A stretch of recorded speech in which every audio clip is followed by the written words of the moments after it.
కూకట్పల్లి నియోజకవర్గం నల్ల చెరువు బఫర్ జోన్ లో ఉన్నటువంటి బుచ్చమ్మ గారు ఈ హైడ్రా అధికారుల వేధింపులు భరించలేక ఎప్పుడు తన ఇల్లు కూలగొట్టారనేటువంటి ఒక ఆందోళనతో నిన్న ఆత్మహత్య చేసుకోవడం జరిగింది.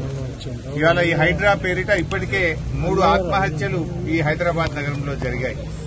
అంటే రేవంత్ రెడ్డి గారిని అడుగుతా ఉన్నా, ఇంకా ఎంతమంది నువ్వు చంపదలుచుకున్నావు? ఇది బుచ్చమ్మ ఆత్మహత్య కాదు, రేవంత్ రెడ్డి ప్రభుత్వం చేసిన హత్య. ఇది నీ యొక్క తప్పిదాల వల్ల, నీ యొక్క చర్యల వల్ల ఇవాళ వీళ్ళందరూ కూడా ఆత్మహత్యలకు పాల్పడతా ఉన్నారు. దేనికోసం నువ్వు చేస్తా ఉన్నావు? ఇంకా ఎంతమందిని పొట్టన పెట్టుకోదలుచుకున్నావు? ఎన్ని సమస్యలున్నాయి ఈ రోజు రాష్ట్రంలో?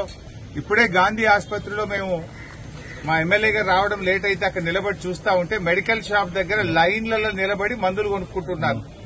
అంటే గాంధీ లాంటి ఆసుపత్రిలో కనీసం పేద ప్రజలకు మందులు లేవు. పారాసిటమాల్ గాని, కడుపులో గ్యాస్ వస్తే ఇవ్వాల్సినటువంటి మందులు గాని, సిరప్లు గాని, చిన్న చిన్న మందులు కూడా లేక అన్ని బయటకు రాస్తుంటే మెడికల్ షాపుల్లో మందులు కొనుక్కుంటున్నారు.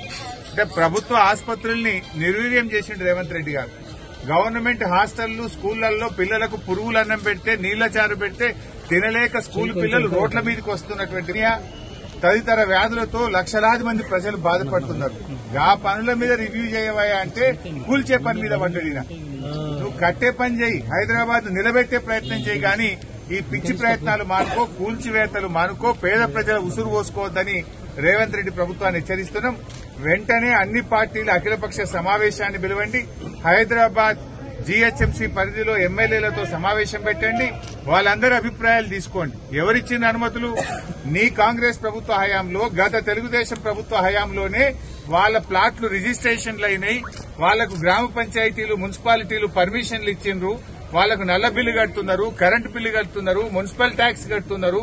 కొన్ని సంవత్సరాల నుంచి వాళ్ళు అక్కడ జీవిస్తా ఉన్నారు. 30 ఏళ్లు 40 ఏళ్ల నుంచి జీవిస్తా ఉంటే నువ్వు నేలమట్టం చేసే అధికారం నీకు ఎవడిచ్చాడు అని మేము అడుగుతా ఉన్నాం. మూసీ సుందరీకరణ పేరిట వేల మంది ప్రజలను నిరాశ్రయం చేసే ప్రయత్నం చేస్తున్నావు.